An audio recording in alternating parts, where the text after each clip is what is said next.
And Mark, let's move on into our next topic. And I totally forgot to do this in front of our second topic, so I'll do it in front of this one. Make sure to check out the Onside Kick on Apple Podcasts and iTunes.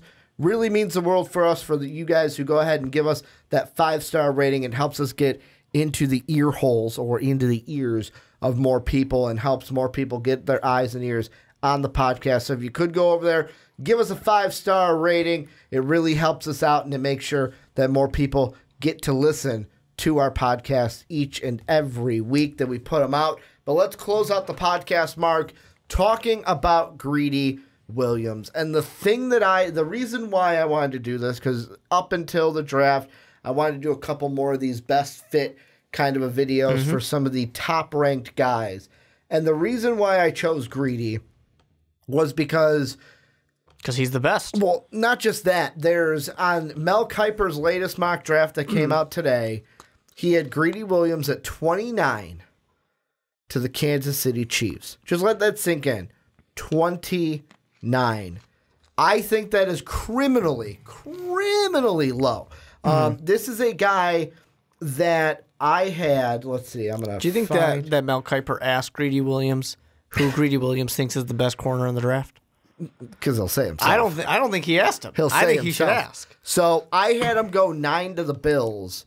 You had him go 8 to the Lions. Yep. Like, that is exactly where both of us have him. No way falling out of the top 10, especially with how many of those teams in the top 10 need a cornerback.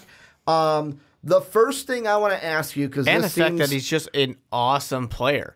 Well, there's that. But, I mean, the thing I want to ask you is, there's everything awesome about him. The interceptions, the ability to kind of jump in front and anticipate routes to get big interceptions. One of the biggest things, and this kind of seems why Mel Kiper knocked him down from top 10 all the way to 29. Like, I would get top 10 to 18. It's like, okay, that's a big jump, but I can understand it. Yeah. Is his tackling. There's a lot of people that are like, well, he's not going to be a great tackler, and he's not going to have the willingness to tackle at the next level. He's not a top 10 player. If you're a GM, if you're a scout, if you're an owner of an NFL team, does that bother you at all when it comes to Greedy Williams? Does it bother you that one of his worst traits might be his tackling? I mean, it depends on where you want to put it. There's a lot of cornerbacks out there whose worst trait is tackling. And they still go out there every Sunday and they start.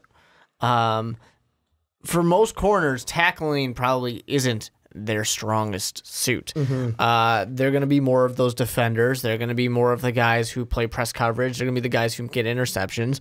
This is what you're getting out of a guy like Greedy Williams.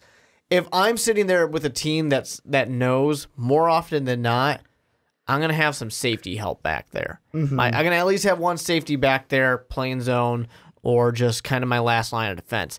If I'm just going to always go man-on-man and Greedy Williams is going to have to make that tackle, otherwise we're giving up a touchdown, then sure, maybe I'm concerned, and maybe I pass on it.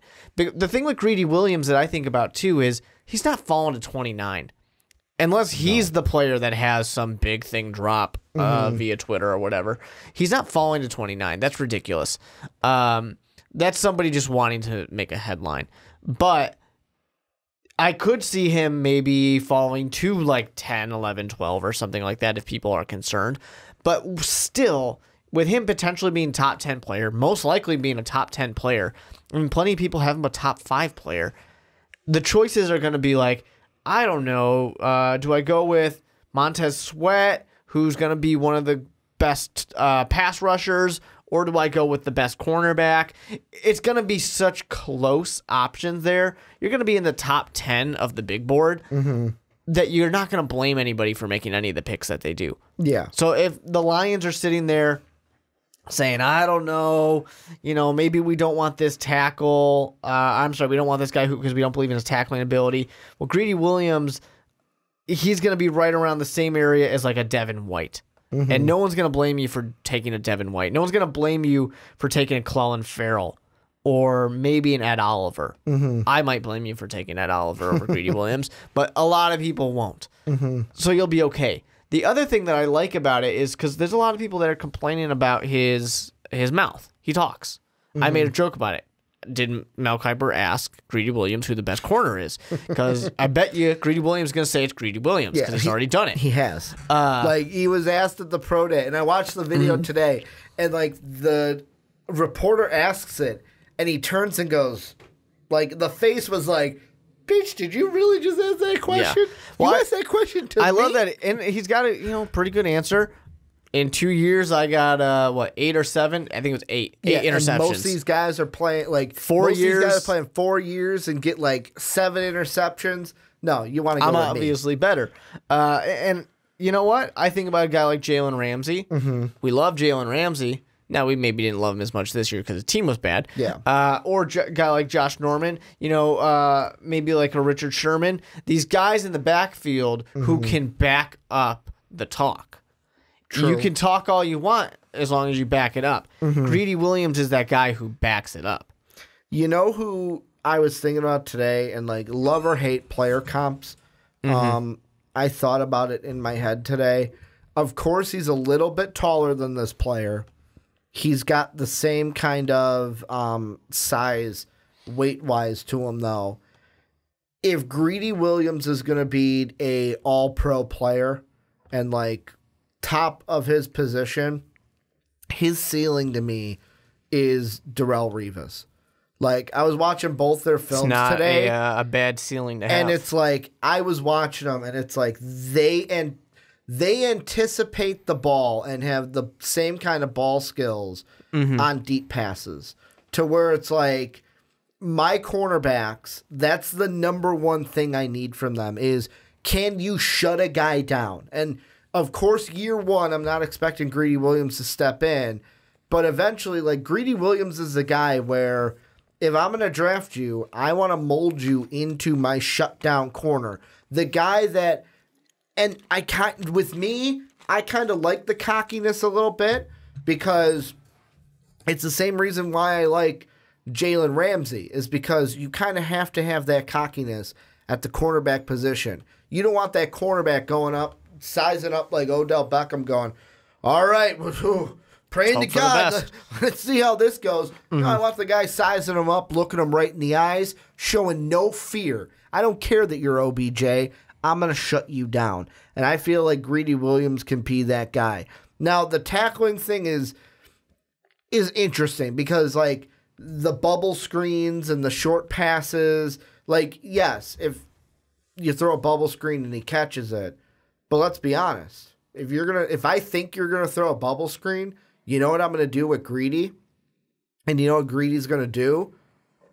He'll play the line and he'll jump that bubble screen.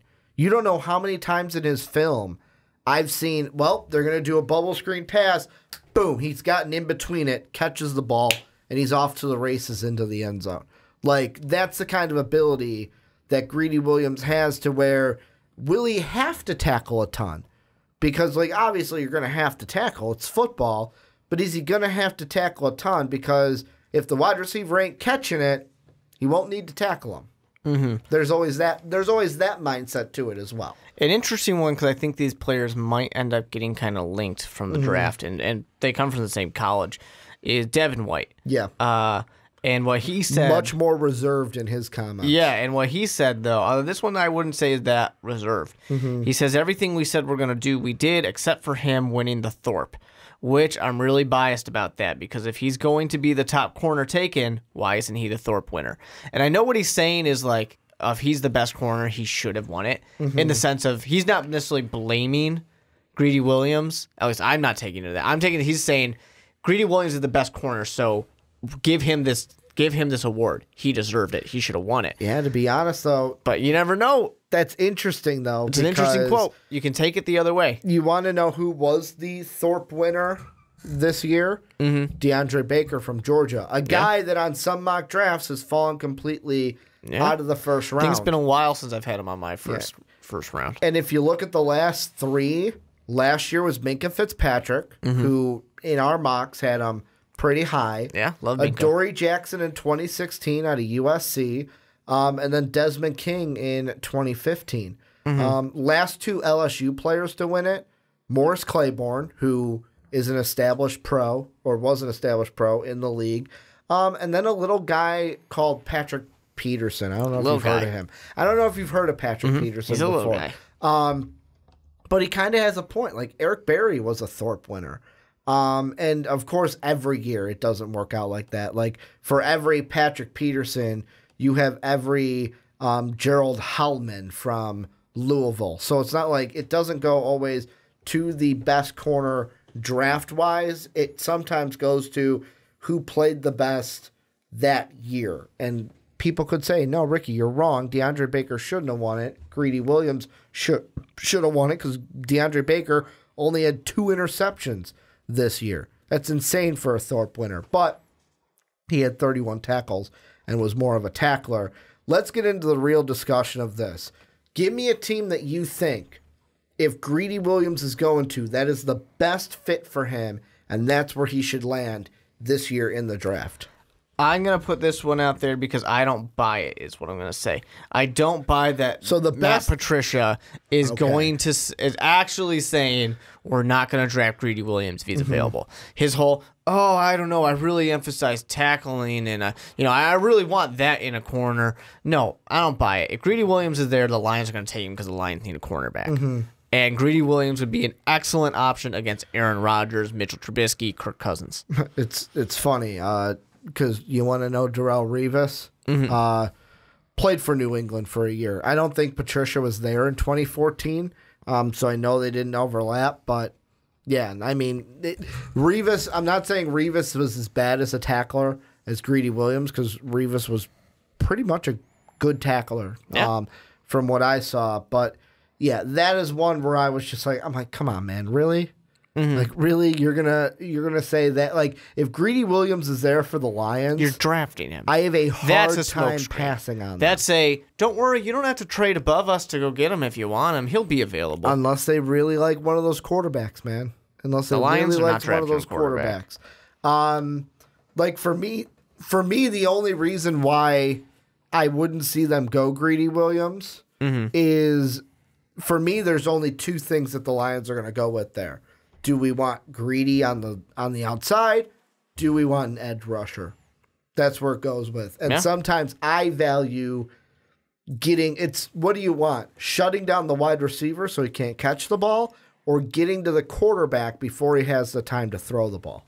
Like, it's just which one depends on the way be. Your team is built up and what you've already got. Exactly. What do you think, though, is his best fit? Like, because you say you don't believe they wouldn't draft him. That's not his best fit, though. Like, is that the best fit for Greedy Williams? I think that's a good fit, and I think it's the team that needs him the most. I do think that the Raiders are a really good fit for him, though, too. And I think the attitude going to Las Vegas would be awesome. Yeah. That would be a really good place. And he kind of fits in with that he gets to go out there, and you know who he gets to chirp at? Patrick Mahomes. Yeah. He can kind of chirp at him when he wants. He can have some, eventually the Broncos are going to draft a quarterback too. But he's got Phillip Rivers there he can bark at. He's going to have the ability to go to a place that wants an attitude with John Gruden, a guy who's not going to be upset if he's talking some smack. I think that not only is it just the team, and people are going to say, yeah, but they really need a pass rusher.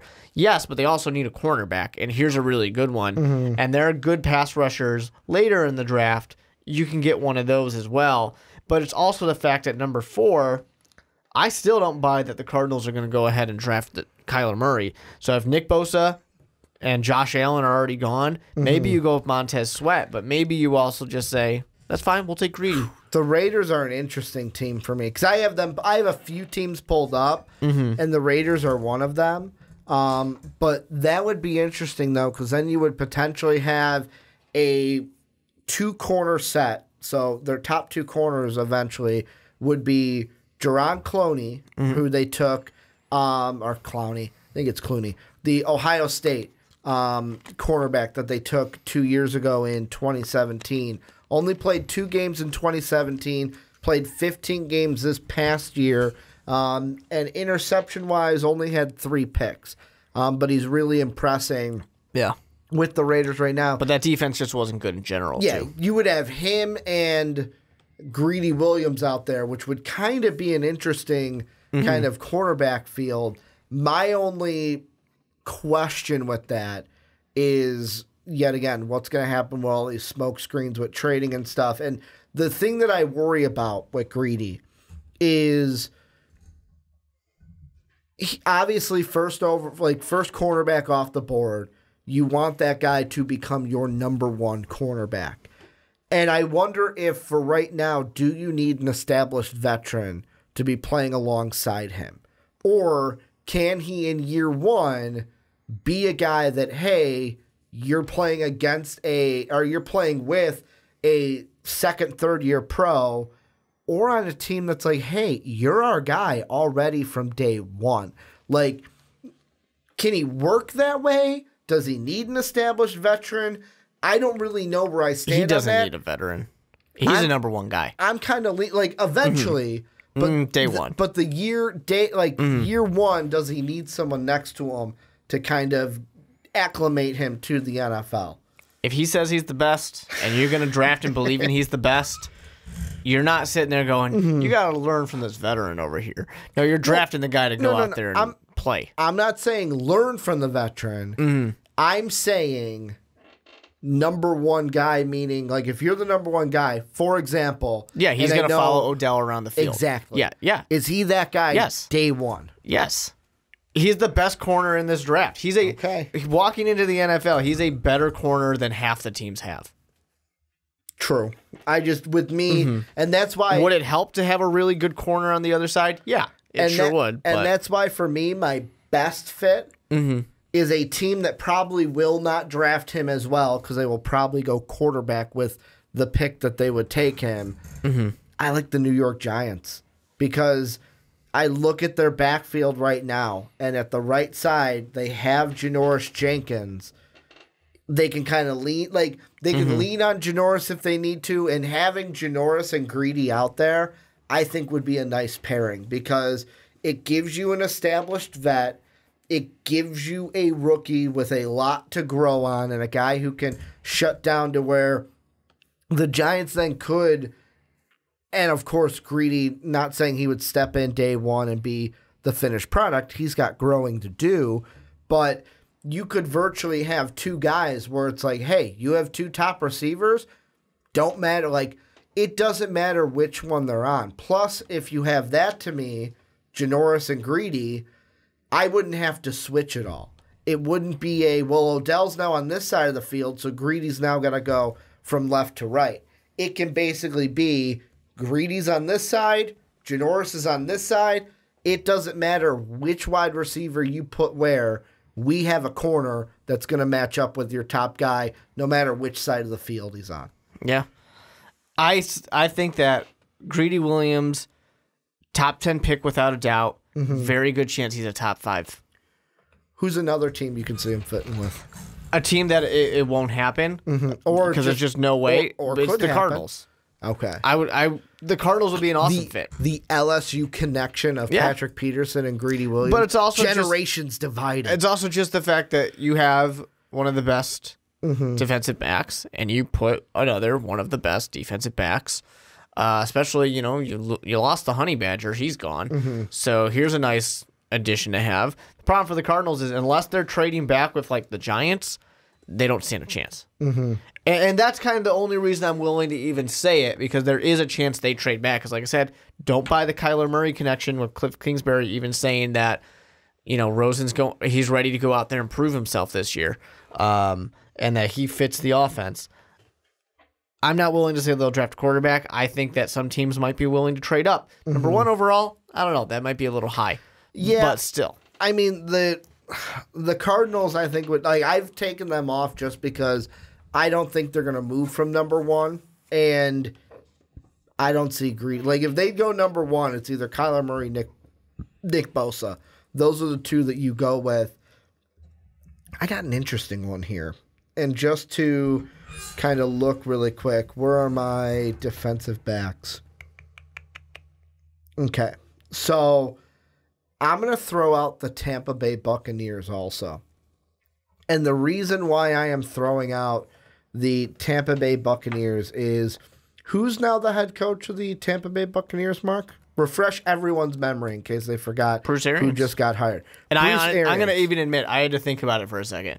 I was like, wait a minute, who did go there? Oh, Bruce Arians. Bruce Arians. When Bruce Arians, his best 2 years with the Cardinals, his top two his top two cornerbacks were Patrick Peterson and Justin Butel, who at that time, let's see age-wise, are they close in age? I don't even...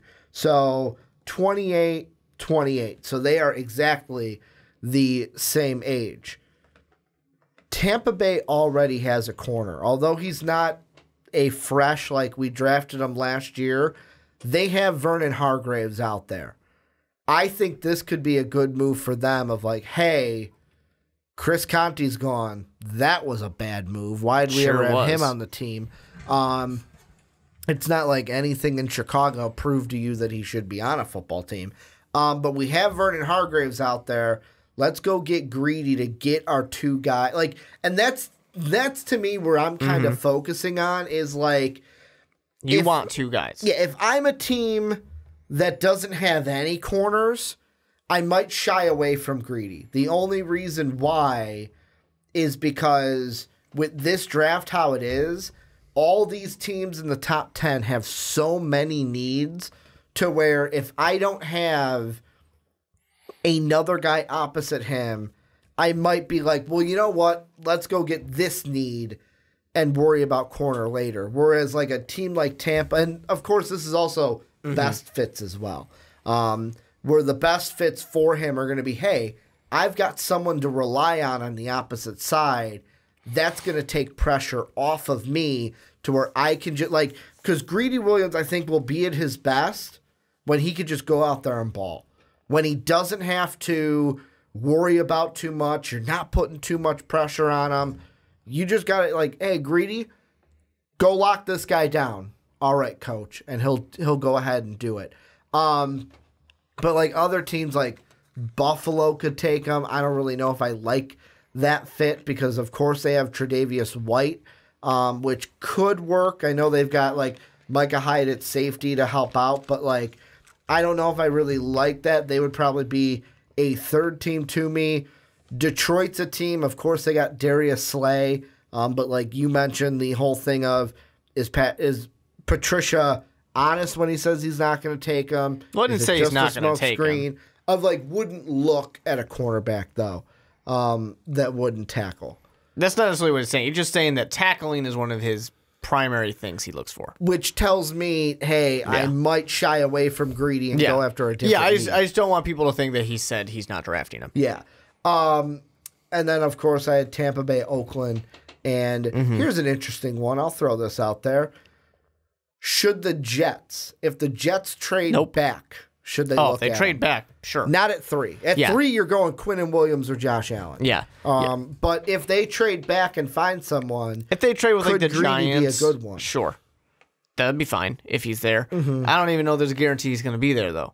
Because I still think that the Raiders are a really good fit, and like you said, the Buccaneers are a good Bucs fit. Could both snag him up. But yeah, if he's there at 6 and he's manages to squeeze by Raiders and Bucks, yeah, go for it. Yeah, see, and that's the whole reason why Jets are an up and coming team too. It's a good spot, and that's the whole reason why when I looked at Mel Kiper's draft, I kind of had to laugh at him being at 29 because with so many cornerback needy teams in the first 10 picks, you're telling me he's going to fall out of all of them? and out of a position that there's always multiple ones going in the first round. You're really saying that the best isn't going to go to 29? But, let's be honest. We all know it. This is the mock draft time where a lot of people are just, shock and awe. Yeah, I just got to make a headline. Or it's the other time of, these GMs are saying weird things now, so because they're trying to use the smokescreen and they use these mock drafts to do it. They play right into it because they know how much we love them. It's you scratch my back, I'll scratch yours. You give me a good tip later on, I'll go ahead and deal with this smokescreen for you right now. I'll wink and nod that. Oh yeah, I really believe that you're not going to take Greedy Williams. Sure. Yeah, just make sure you give me a good one in like week 5 when you're ready to bench your quarterback or something. You know what makes me kind of giggle? So for the Raiders via the Bears pick, they've got the Bears needs down. You know what the number one need is for the Bears? What's that? Kicker. Yeah.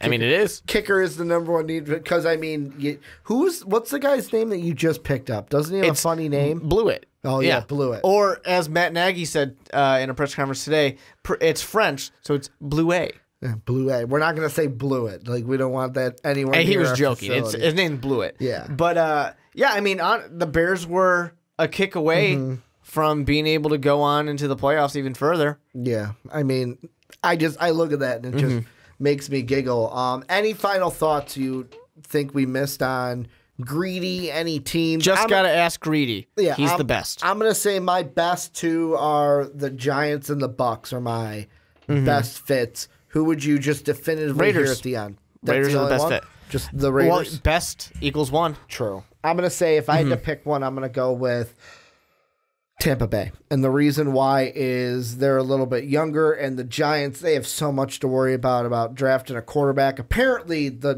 Bucks have their quarterback, which I am not sold on in general. But thank you guys for checking out the podcast. Let us know what you guys think down below in the comment section about Greedy Williams. Where does he fit best? How do you see him transferring over? And are you concerned about his tackling negatives coming out in these mock drafts and news sources? Make sure to hit us up on Patreon, patreon.com/mostvaluablepodcast. That's how you support us. Make sure we can do this for a living. That is the goal, and that's what we all want. We can't do it without your help, and thank you to all the MVP Nation, real MVPs that have jumped over and support us on Patreon right now. Make sure to go on to Apple Podcasts and iTunes. Please rate and review the Onside Kick and all the other MVP podcasts. Those 5-star ratings really mean the world to us, and they help us get the podcast in front of more people. The higher rated the podcast, the more likely iTunes is to promote us and get us in front of more people's faces on their phones and in their ears. And then last but not least, follow us on Twitter at the Mark Weber with 2 E's, at Ricky Widmer, at Most Valuable Pod is Most Valuable Podcast. Want to thank you guys for watching on YouTube. Thank you guys for listening on podcast services around the world. And as always, have a good day, everybody.